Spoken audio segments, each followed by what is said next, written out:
Hello everyone, this is Professor Roman. Welcome to the 18th video in my video lecture series on an introduction to discrete mathematics.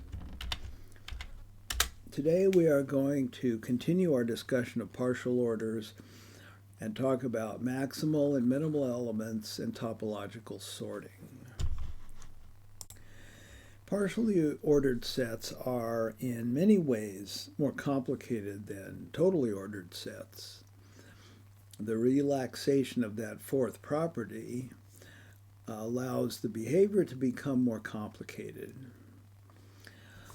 And just as an example, let's consider this poset P, this set P under divisibility. This is the Hasse diagram. Now this poset has no largest, or what we would call maximum element. No element of P is larger than all of the other elements. But 9, 6, and 8 have a related property. They're not maximum elements. A maximum element would have to be unique because it would be bigger than everything else. 9 is not bigger than everything else. Now it is in the usual order, but we're talking about divisibility here. 9 is not larger than 6. 6 does not divide 9.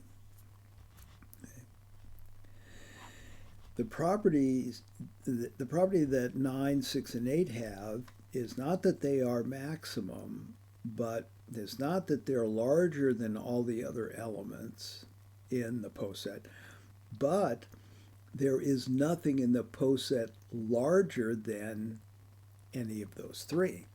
There's nothing larger than 9, there's nothing larger than 6, there's nothing larger than 8. That is their key property. In a sense, especially if you study calculus, this would make sense to you. 9 is a local maximum.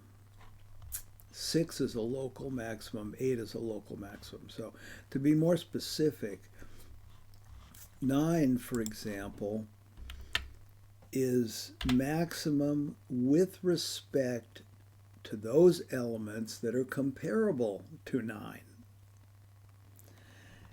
So that means we would just focus on 9, 3, and 1. 9 is now maximum among that poset. 6 is maximum among 6, 3, 2, and 1. 8 is maximum among 8, 4, 2, and 1. The term we use for elements with the property that there is nothing bigger in the poset is maximal. Not maximum, maximal. And there's a big difference. When a poset is totally ordered, it may have a maximum element. If it does, it's the only one, and it is also maximal. That's sort of saying less than maximum. And it's the only maximal element. So for totally ordered sets, maximal becomes an unimportant concept. Either you have a maximum element or you don't, end of story. But for partially ordered sets that are not totally ordered, like this guy here, maximum, there still could have been a maximum. If I stick something up here, 9 times 6 times 8, and I put it up here, it would be maximum. The way this stands, there is no maximum, but there are 3 maximal elements. So let's go over the definition. An element M in P is called the maximum element, or the largest element, if it's larger than all the other elements. So P is less than or equal to M for all P in the underlying set. I could have written this differently. I could have said P is strictly less than M for all P in the underlying set except M. But this is a little simpler. An element M is called a maximal element if it has the property that no other element is larger. So M less than or equal to P implies M equals P. Another way to say this would be to say that M is maximal if for every other element P, either M is bigger than or equal to P or M is incomparable to P. That's what happens here. For example, 6 is either bigger than or equal to or incomparable to every other element. It's bigger than 3, 2, and 1, and it's incomparable to 9, 8, and 4.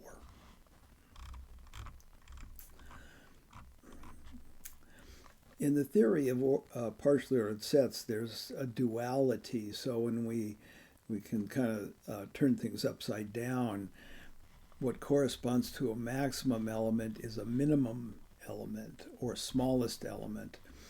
If that exists, it's unique.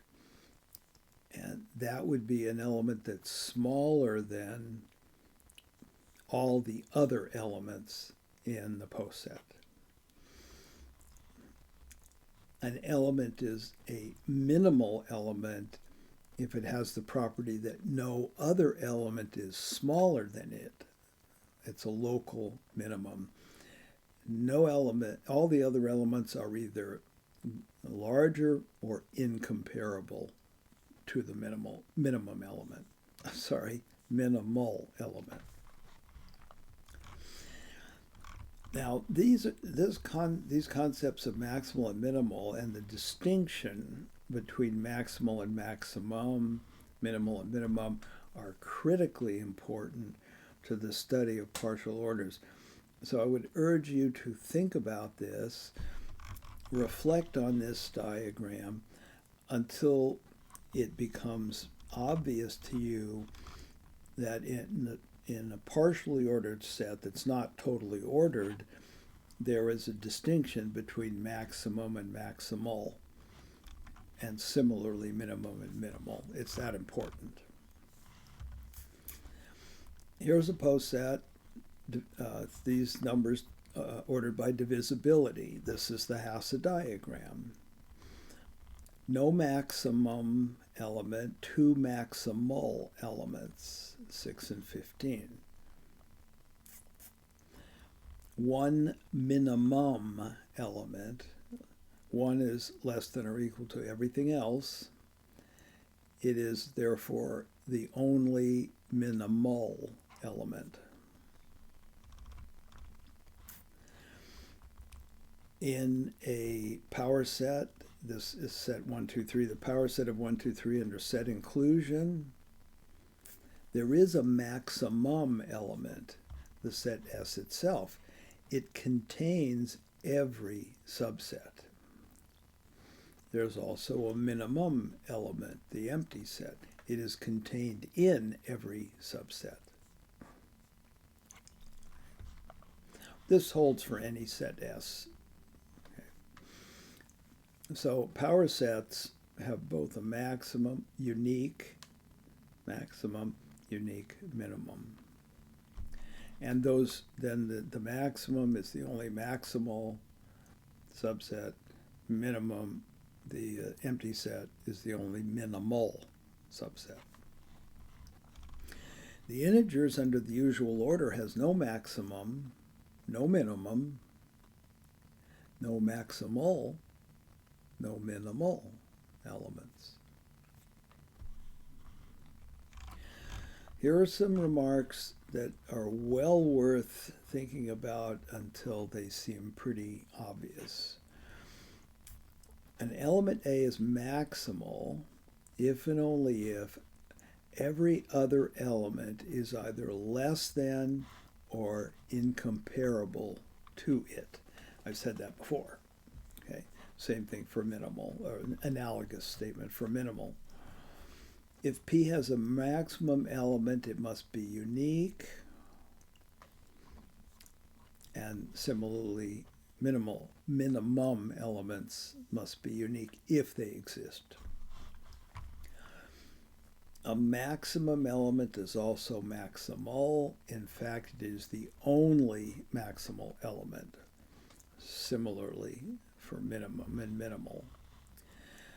A finite poset need not have a maximum or minimum element, but it must have at least one maximal element and one minimal element because the set is finite. Something worth thinking about. Some posets do not have any maximum, maximal, minimum, or minimal elements like the integers.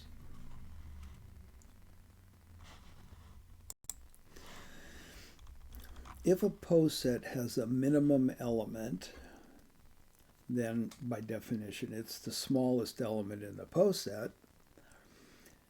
The second smallest elements are the ones that cover the minimum element, and they get a special name.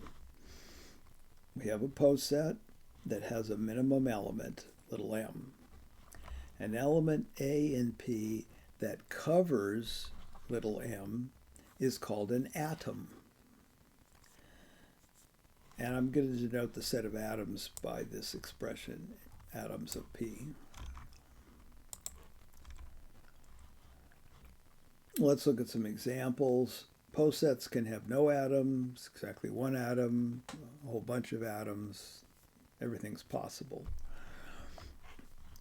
In the poset, this power set of S under set inclusion, the atoms, the minimum element is the empty set. The atoms are the singleton sets, or singleton subsets. For this poset ordered by divisibility, 1 is minimum. All the other elements are atoms. They're primes. They cover 1. Maybe I should have put this one next. The atoms in this poset are precisely the prime numbers, the numbers that cover 1 under divisibility. The integers with the usual order has no atoms because it has no minimum element. Any finite poset of size at least 2 contains a minimum element. That contains a minimum element must have at least one atom. And here's how you can prove that. Pick any element other than the minimum element. It's bigger than the minimal element, the minimum element.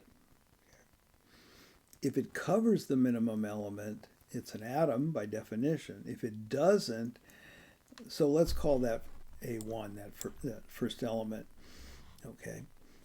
If A1 covers M, it's an atom. If it doesn't cover M, it's not an atom, which means there's another element, A2, that sits between M and A1. If A2 covers M, it's an atom, we're done. If it's not an atom, then there's an element A3 that sits between M and A2. Check that. If that covers M, it's an atom and we're done. If not, there's something in between. This process must stop because P is finite. It would not necessarily stop if P was infinite. So any finite poset of size at least 2 contains a minimum that contains a minimum element must have an atom. why not size 1? If P is a set of size 1, that that element is minimum. Nothing covers it. There's no atoms. Okay, so we have to have size at least 2. So far, we've seen some really important concepts related to partially ordered sets. Chains, maximal and minimal elements, and atoms. Okay. That's pretty much all we need in the way of introductory concepts to the theory of partial orders. It's a vast subject. There are whole books written on partially ordered sets, and they're what you might call cousins, lattices, which are special partially ordered sets. Okay. Lattice theory is a major area of mathematics. We're going to talk about topological sorting next, which is an important application to computer science. And that will complete this section. There'll be one more section on partial orders, and that is order isomorphisms. This has to do with functions between two partially ordered sets, and those functions that preserve order. Those are very important. So let's look at topological sorting. So consider the following situation. Suppose that you are tasked with inputting the elements of a partially ordered set into the memory of a computer. You're feeding these elements in one at a time into computer memory or into storage, onto a hard drive or a DVD or whatever. The order in which the elements are input, we'll say into memory, is called the input order. And because you're putting in the elements one at a time, the input order is a total order. So I'm denoting the partial order in the usual way, and the total order, the input order, with the usual less than or equal to sign. Now, in general, there's no connection between the input order and the original partial order on the set. You just grab elements any way you want and shove them into memory. But oftentimes, it's desirable to choose an input order. In other words, to pick the elements in a specific order that is compatible with the original partial order, so that if P is less than or equal to Q in the partial order on the input set, then P is input before or at the same time. If P and Q are equal, you're going to put P and Q in at the same time. It's only one element. So actually, it might have been better to say P less than Q implies P less than Q. Less than in the original order, less than in the partial order, in the input order. Okay, but this is, I think, typically the way it's written. P less than or equal to Q in the original partial order implies P is input before or at the same time as Q.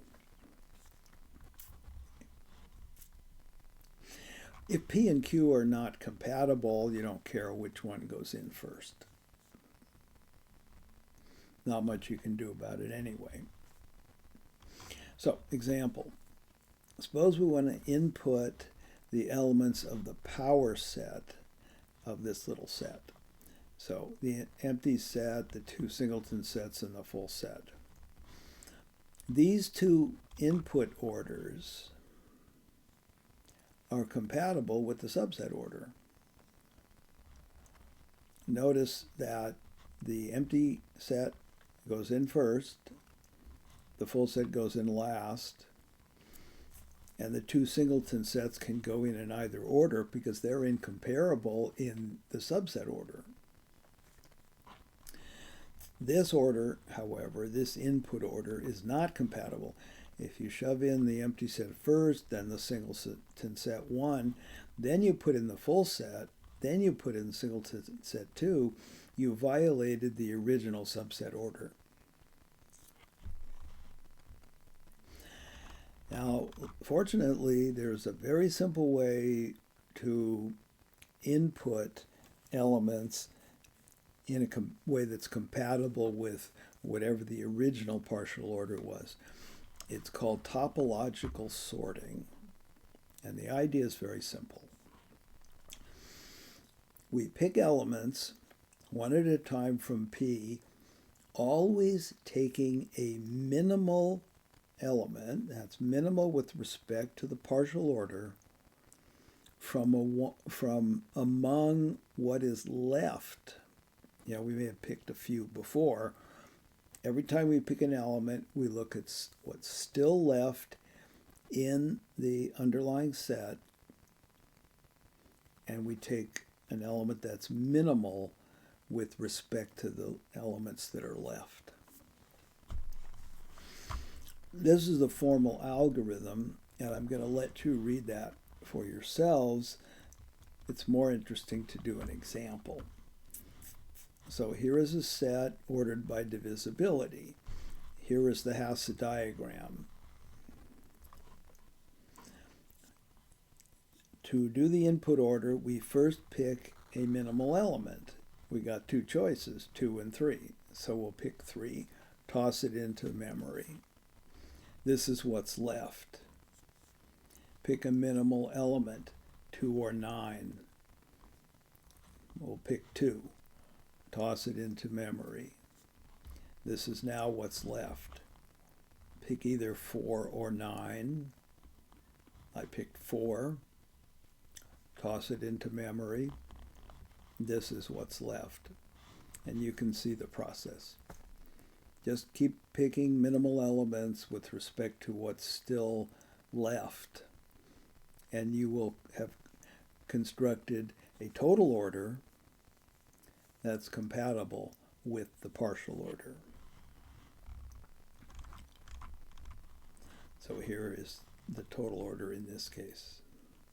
And we could have made other choices, right? As long as there is more than one minimal element at any given moment, we have more than one choice. Okay, that concludes this material, this section. The next section is on order isomorphisms. And while this material is quite important, the theory of order, it's a bit more abstract, I think, than what we've been doing so far, and I don't want to push that level of abstraction too far in this course. So I've decided not to cover this section. I think it's more important that we move on to what is arguably the main topic of discrete mathematics, and that is counting techniques. So we'll start that in the next video. Thank you for watching this video, and I hope to see you in the next video.